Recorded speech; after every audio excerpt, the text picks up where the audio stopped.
aluna, tudo bem? Retomamos então a disciplina Avaliação da Aprendizagem para a Educação Digital.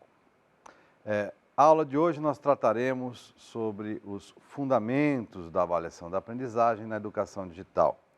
O objetivo relacionado a isto é compreender os princípios da avaliação para a aprendizagem na educação digital.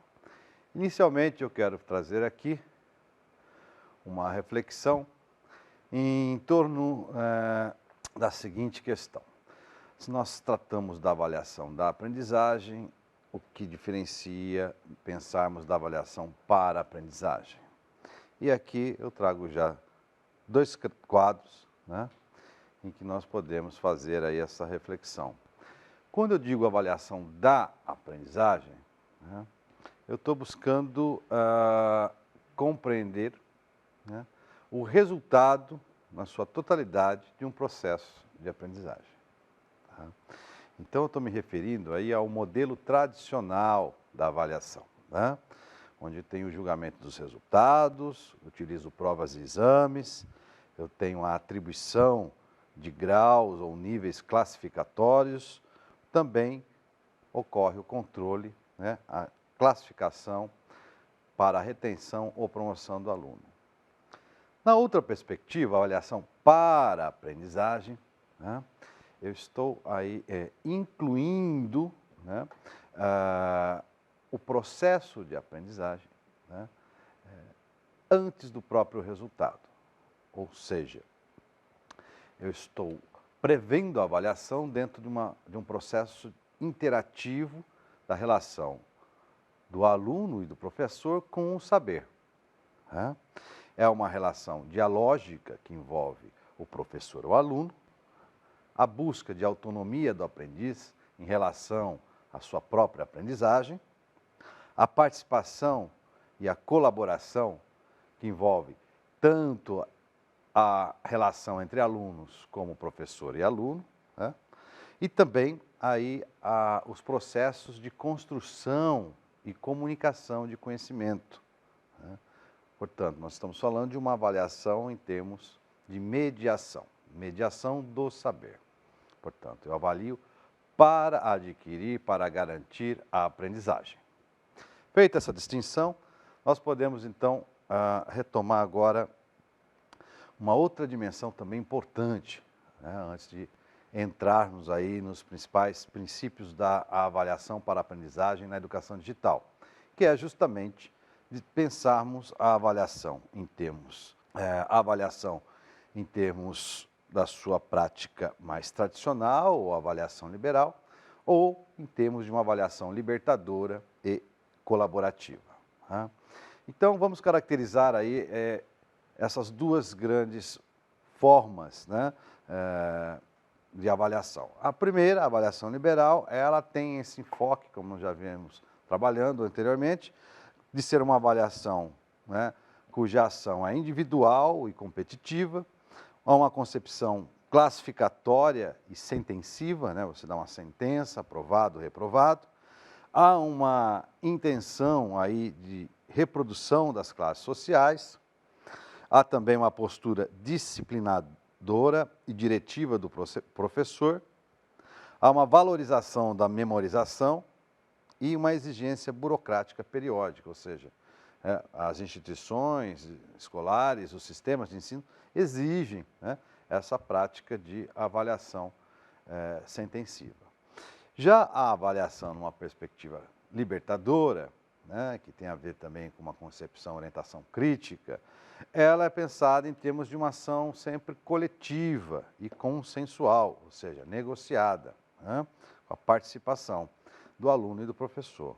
Há também uma concepção mais investigativa e reflexiva, né, em que se busca conhecer a forma como melhor se aprende, a forma como melhor se ensina, né, e o nível de aprendizado de cada aluno que ele precisa ainda desenvolver para aprimorar o seu saber.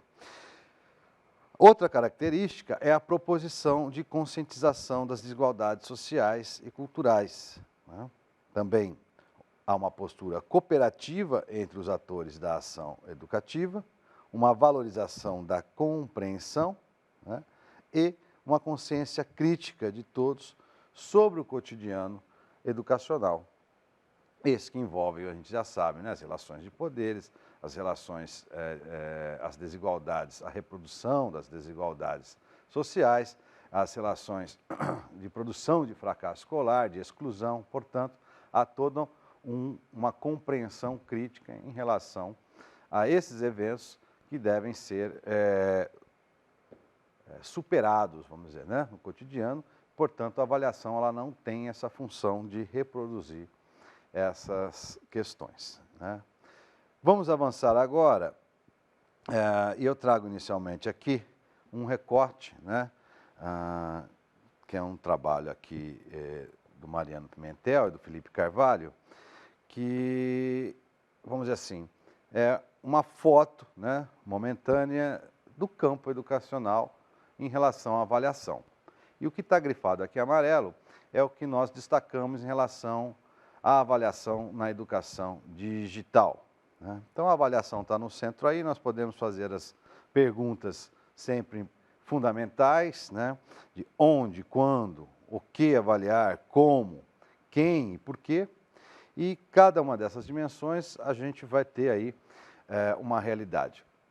Onde pode ser presencial ou pode ser virtual, online, né? Quando, né, nós temos a avaliação diagnóstica, que é antes, temos a avaliação somativa, que é aquela pontual que se faz no final do ano, ou final do semestre, ou do curso, que é depois, mas na avaliação, na educação digital é uma avaliação contínua, ok? Um outro ponto, como nós avaliamos, né? Tradicionalmente, né, nas escolas, nas universidades, nós temos a avaliação de conhecimentos através de provas e testes, né? No caso da educação digital, há uma amplitude de possibilidades, né, de utilização de várias formas de avaliação, como projetos, né, projetos de autoria, portfólios, trabalhos, tarefas, né, além da participação, né, das atitudes, né, a presença do aluno, a colaboração e a sua participação, certo? Um outro ponto fundamental é o porquê, né? Então, na educação digital, há uma tendência de nós superarmos o modelo tradicional da avaliação para classificar e selecionar, visando justamente compreender o processo formativo, né, da aquisição de conhecimento. Então, a avaliação ela visa muito mais o conhecimento, né, do que a certificação e a orientação para que o aluno continue no processo de adquirir o seu conhecimento, né? Quem avalia? Aqui também é um outro ponto que é uma diferença específica, né? Não é mais aquela avaliação conhecida como heteroavaliação, que só o professor, né, alguém de fora, o outro avalia, mas nós temos agora também a autoavaliação, que o aluno também começa a fazer uma reflexão de como está o seu engajamento, como está o seu aprendizado em relação à disciplina. E também a avaliação colaborativa, né, que envolve os pares, os colegas, a turma, que faz uma apresentação, por meio de apresentações, por meio de discussões, podem avaliar, então, o trabalho um do outro, tendo aí, então, uma espécie de retorno, né, das aprendizagens adquiridas. Pois bem, e por fim aqui, a dimensão do quê, né, que obviamente nós estamos falando atualmente de conhecimentos, mas também dos novos currículos que visam avaliar habilidades, atitudes, né? Muito bem. Então, nós vamos entrar, então, nesses princípios a partir de algumas perguntas, né? Que é justamente um princípio de repensar a avaliação para a aprendizagem, né? Uma vez que nós estamos já partindo do princípio que o ambiente digital é um ambiente diferenciado do ambiente presencial, né?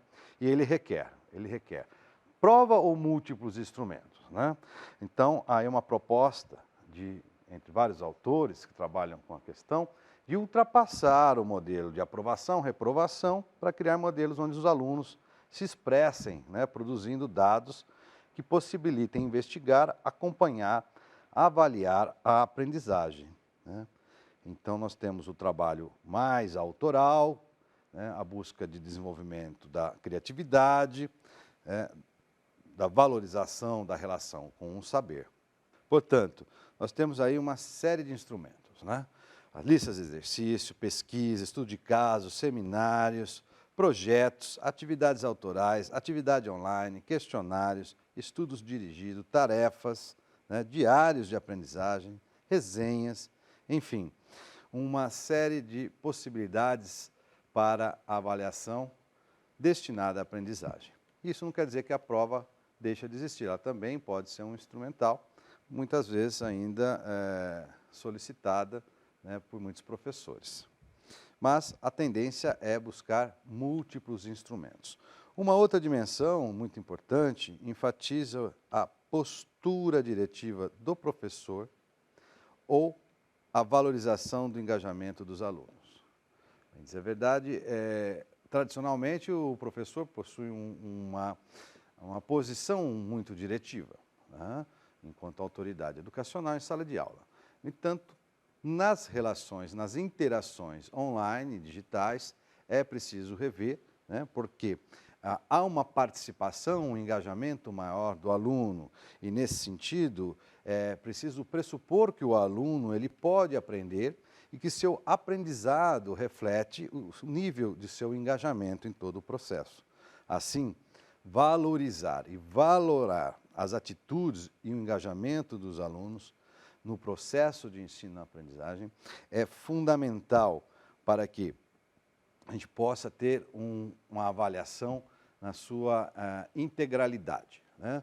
Não é apenas os resultados dos conhecimentos, mas também as atitudes que envolvem aí a participação, a convivência, a presença, a colaboração, a interatividade, a comunicação, a realização das leituras, né, dos estudos, que requerem, então, todo um processo de dedicação, né, e engajamento por parte dos alunos. E todas essas características, né, de atitudes, elas aparecem, né, dentro do processo, dentro dos ambientes virtuais de aprendizagem, na medida em que nós vamos criando aí aos critérios de avaliação, que nós já vamos chegar nele.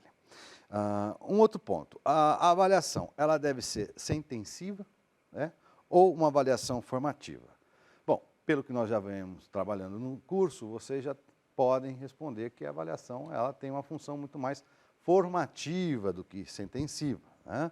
Então, os instrumentos são meios de coleta de dados e não recursos de controle disciplinar ou para dizer se o aluno passou ou não passou de ano, né?